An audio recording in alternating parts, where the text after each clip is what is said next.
Hello friends, welcome to UGC EPG Pathshala. I'm Dr. Gargi Kaur Majumdar from Shahid Bhagat Singh Evening College, Delhi University. In this lecture, we will discuss about the concept of integrated water resource management. It is a known fact that water is one of the most vital resources for the survival of life on earth. However, even with 71% of water surrounding the earth, fresh water is a finite resource. Only 1% is available for consumable usage, that too is not equally distributed at all regions. Some places have better availability of fresh water and some lack it. Climatic variability influences the availability of water, such as extreme heat and dryness create drought conditions.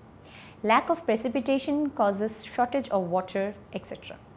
Shortage of fresh water along with its misuse poses great threat to sustainable water development and environment protection. Food supply, human health, welfare and overall development are dependent on land, water and natural resources. Hence, it is essential to manage the natural resources and limited fresh water sustainably. Growing population and increasing usage and pollution of water makes it imperative for countries to identify effective and durable solutions to water problems. Integrated water resource management is one such concept which essentially focuses on sustainably managing water resource. It is a systematic process of managing and monitoring the usage of water resource to achieve economic, social and environmental objectives. As defined by GWP, which is Global Water Partnership, integrated water resource management is a process which promotes the coordinated development and management of water, land and related resources in order to maximize the resultant economic and social welfare in an equitable manner without compromising the sustainability of vital ecosystems. The approach of IWRM is to integrate all sectors in decision-making process to save water resource. Water resource need to be considered as part of any other natural resources. IWRM, that is Integrated Water Resource Management, is one such concept which has been discussed, albeit differently, even before the concept was defined by GWP. Many parts of this concept has been discussed even in the first Global Water Conference in 1977 in Mar del Plata. Its strategies are related with Dublin Principle. However, it was only after Agenda 21 in 1992 that the concept was extensively discussed. IWRM system is not a one-time solution. It is a process designed to meet the following three main objectives. First, to make fresh water resource available as far as possible. Second, water should be available to all irrespective of their social and economic status. And third, water should be protected for sustainable environmental development. Now let's discuss these strategies for IWRM. Integrated water resource management is a concept based on the Dublin Statement on Water and Sustainable Development presented at World Summit in 1992 in Rio. As per the Dublin Principle, fresh water is a limited resource which is at risk of getting depleted due to overusage, demands and pollution. Thus, to save this precious resource and for sustainable development, effective water management is required. As water is required for various purposes and demand of water is always rising, the threat of water scarcity can be managed with integrated water management system. The second principle highlights the need of participatory approach. Since water is essential for all irrespective of society or economic status, the solution to water related problems should be addressed with true participation of all stakeholders. Participation by all stakeholders not only means being present in decision making, participation also means taking responsibility and acknowledging its impact. Government and decision-making bodies need to ensure presence of vulnerable section of the population in strategy development. IWRM third principle focuses on role of women. Women play important role in managing water for domestic and agricultural usages.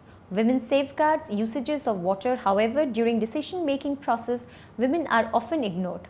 IWRM recognizes the role and importance of women in decision-making process for sustainable water management and for water-related problem analysis. Government and related authorities can assign economic, social and cultural functions or roles to men and women to ensure full participation by all. Gender equality and sustainable water management is related as participation by both genders in decision-making process and in water-related services increases the chances of achieving water sustainability. The fourth principle focused on social and economic value of water. Access to clean water and proper sanitation is the basic human right, which ought to be available to every individual at an affordable price. Recognizing water as an economically valuable good is a way towards encouraging water conservation. Putting a price on water usage can restrict wastage of water. Also, those saving water can be given incentives for water management. Past failure in effective water management is related with failure in recognizing the economic value of water. Integrated water resource management is an effective and efficient water management process which recognizes water as an integral part of every ecosystem. Quantity and quality of available water determines its usages. It is a continuous process and not a short-term approach. IWRM can be made successful by applying and adjusting management techniques depending on the given situation. Policies should be framed based on various usages of water while giving voice to all stakeholders in water management and planning. Now, let's understand IWRM plan. Now, IWRM plan is generally set within the political and geographical context. The basic aim of this plan is to provide for enough water for the society without compromising on the capabilities of the future generations to meet their demands. IWRM covers three main issues, mainly managing participation, building capacity, and mobilizing resources. First is the managing participation. An IWRM plan needs to be prepared with participation of all stakeholders to avoid any disruption due to changing government or leadership in future. Participation from key ministries, namely finance, environment and economic planning, is important for smooth decision making. A plan needs to be realistic and should be made keeping different demands of different stakeholders in mind to ensure effective implementation. Thus, participation by diverse stakeholders is must. Besides, effective communication among and with the stakeholders is very essential. Second, part of the plan is building capacity. Building capacity is needed not only to prepare a plan but also to implement the same. Capacity building needs technical know-how in number of specialized areas and management of participatory process while preparing a plan. Building capacity for the plan and its implementation is a continuous process. Each step requires competencies and new knowledge to develop appropriate solution to resource management challenges. Third is mobilizing resources. Preparing any plan requires both human and monetary resources along with technical know-how. Participation by all stakeholders can be costly affair. Hence, proper estimation of the budget of planning and its implementation is essential part of water resource management. Four-phase approach is followed before formulation of national water management plans as highlighted by Global Water Partnership. The first one is identifying the water-related issues and problems that occur across a country. Second, identifying the management intervention at all levels including national, local and basin to provide solution to the identified issues. Third, identifying the capacities of the institutions at all levels, basin, local and national, as well as the constraint related to water issues to be dealt with. Strategies are made to develop the deficient part of the national policy frameworks. International strategies are required to be developed in collaboration with other riparian nations. Now let's discuss and understand the benefits from IWRM. IWRM has many benefits. Some are as follows. First, environmental benefits. As mentioned earlier, water is an integral part of ecosystems. Ecosystems can benefit by integrated water management approach. Awareness program about ecosystems and their benefits can be incorporated in integrated water management in decision making and planning for sustainable development. The ecosystem approach of water management involves protection of upper catchment. For example, good land husbandry, reforestation, soil erosion control, etc. and pollution control. The second is agricultural benefit. Agriculture is one of the economic activities using maximum water and it is also one of the major source of pollution of groundwater. Also, due to low value of agriculture production during water scarcity, water meant for agriculture is diverted to other usages. However, random reduction of water supply for agriculture can have negative economic and social impacts. Thus, the IWRM planners are encouraged to look for water management solutions, keeping in mind environment, employment, and social equity. For agricultural section, IWRM has recognized the need to utilize the water sustainability and increase water productivity. For example, more crops per drops. Water supply and sanitation benefits. Let's understand what are these benefits under IWRM. IWRM approach is to implement policies that would lead to water supply to the poorer section of the society. The approach is to increase domestic water supply as well as reduce cost of treatment of pollution substantially. To ensure every section of the society, including women and lower income groups of people, get fair share of water for their needs, representation of these groups is necessary in the decision-making board of water resource allocation. Integrated water management has pushed for wastewater recycling, reuse of water and pollution control.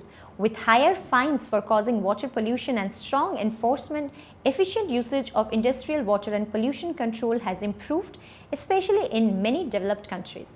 The benefits of controlled industrial usage of water not only have positive impact on the environment, but it also increases domestic water supply. In the past, clean sanitation system has mainly focused on removing waste from residential areas and dumping the same elsewhere, thus often having negative environmental effects on the other areas. However, with IWRM, clean sanitation system involves providing solution to reduce waste generation and minimize waste output closer to the place of their occurrence. Improved integrated water resource management could help in reduce cost of providing water services at domestic level. Now let's understand and discuss about the pillars of IWRM. The three pillars of IWRM are social equality or social, environmental and economic sustainability. Social equality. Water is essential for life. Countries need to ensure that good quality water is distributed among all four sustenance of living beings, including human. The fundamental human need is to have clean drinking water, household water and food production, for which water plays an important part. However, due to current mismanagement of water distribution, water pollution, lack of proper water treatment facilities and also multiple usages of water, a sustainable water management system is required. An integrated approach involving all the stakeholders is an effective way to handle the deficiencies in present water management. Environmental sustainability is the another pillar of integrated water resource management. This is when the present generation can use, environmental sustainability is when the present generation can use the natural resources, water, land, forest, air, etc. for their needs and development without hampering the possibilities for the future generation to meet their demands. The ecological sustainability is about maintaining the environment as well as all types of terrestrial and aquatic ecosystems. Environment sustainability can be met when all resources are managed properly without wastage and with optimum utilization. An integrated management approach is needed to be defined where water, land use and ecosystem management are merged with socio-eco-hydrological catchment management, keeping in mind different political, social and ethical dilemmas. The third pillar is economic sustainability. Water scarcity, multiple usages and increasing demand of this valuable finite resource makes it imperative that water is used efficiently. Economic sustainability in terms of water usages is to give cost benefits to the deserving sector and society. Financing challenges and costs are coverage to secure a maintenance of water infrastructure and incentives for current implementation of water saving procedures. Now let's understand and discuss the status report of implementation of integrated water resource management approach across the world. The status report shared by UN Water 2012 on integrated water management approach shows that about 60% of the world countries today have implemented strong water resource monitoring systems. Many countries, irrespective of their level of development, have shown progress on water resource management front by opting integrated approaches. Groundwater management, environmental impact assessment, water allocation systems and even demand and supply management are part of integrated water resource management program in more than 84% of the developed countries and 40% of the rest of the countries. In terms of infrastructure development, more than 65% of the world countries have implemented advanced hydropower and water supply infrastructure. but only few have implemented advanced rainwater harvesting, irrigation, and natural systems of water harvesting. The scope of improving infrastructure development along with integrated approach is still immense in many developed as well as developing countries. The financing survey for water resource development shows many countries have moved forward in direction in financing for water resource development and management. About 50% of the lower income countries have shown increasing trend by their government to allocate more funds toward water development project. Also, funds have been raised from both users and polluters. However, much more needs to be done to improve the payment system for water management. Now, let's understand the challenges in implementation of IWRM in developing countries. Integrated water resource management has been accepted in many developed countries to achieve sustainable development. However, its full-fledged implementation is still a challenge in many developing countries, including India. The challenge is to maximize social and economic welfare without compromising the ecosystem sustainability and the environment. The challenge is to set up institutional framework, capacity building, and developing sustainable strategies involving all stakeholders in decision making. The difference between developed and developing countries is the difference in socio-economic and institutional characteristics that affect the implementation of integrated water management. The first and foremost challenge that developing countries face is setting up the integrated management framework. Most of the time, water-related projects focus on a particular issue. Hence, integrated approach is given a miss. Such as Clean Water Project Fund is directed mainly to providing drinking water to all, while other water-related projects will focus on irrigation, flood control, or hydropower specifically. Hence, funds allocated are generally used for one particular purpose. Many a time, administrative policies and law of the land does not allow cooperation between different projects, which is most required in integrated management. In developed countries, water pricing has played an important role in regulating and integrating water management. Water pricing controls water wastages and increases efficiency of water usages. However, in developing countries where many people do not get basic clean drinking water and sanitation facilities, water pricing cannot be a solution to meet integrated management. The challenge in most developing countries is the lack of financial and infrastructural capabilities to fulfill the government responsibilities, mainly in case of monitoring and maintaining water quality and usages. In a country like India, the challenge is not only to feed ever-increasing population, but also to frame water laws binding all the states with different cultural, social and economic standards, together with these centrist policies. For example, many water basins in India covers more than one state, and as per the Constitution of India, water is a state subject. Hence, often states managing water resource ignores the national perspective for the benefit of their own. The integrated approach, though may be accepted on paper by nation, practical implementation becomes difficult with different requirements and laws of different states. States in India provide subsidies for water usages for irrigation, and electricity is distributed at discounted rates for agriculture. But often, lack of awareness, distorting and wasteful subsidies impact water savings and environmental sustainable usage of water.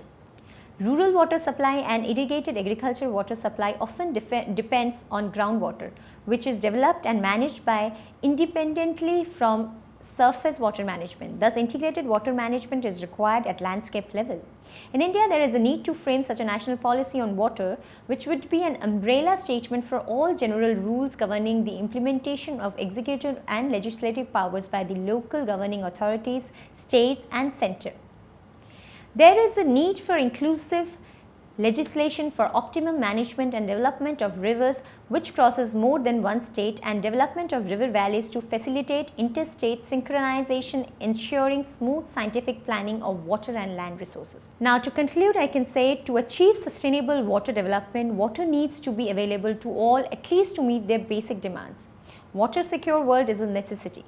As defined by UN water security is the capacity of population to safeguard sustainable access to adequate quantities of acceptable quality water for sustaining livelihoods, human well-being and socio-economic development, for ensuring protection against waterborne pollution and water-related disasters, and for preserving ecosystems and a climate, peace and political stability.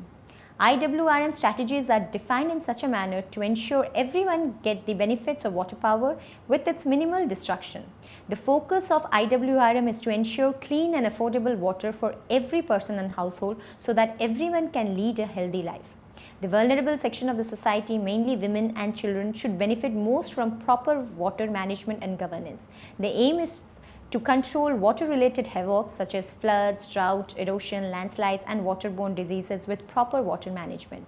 Water security in general would promote sustainable environmental development. IWRM brings of sectors of water management together, including agriculture, energy, industries, education, health, planning and finance. The joint effort of management by all sectors is the main focus of IWRM. Thank you, friends.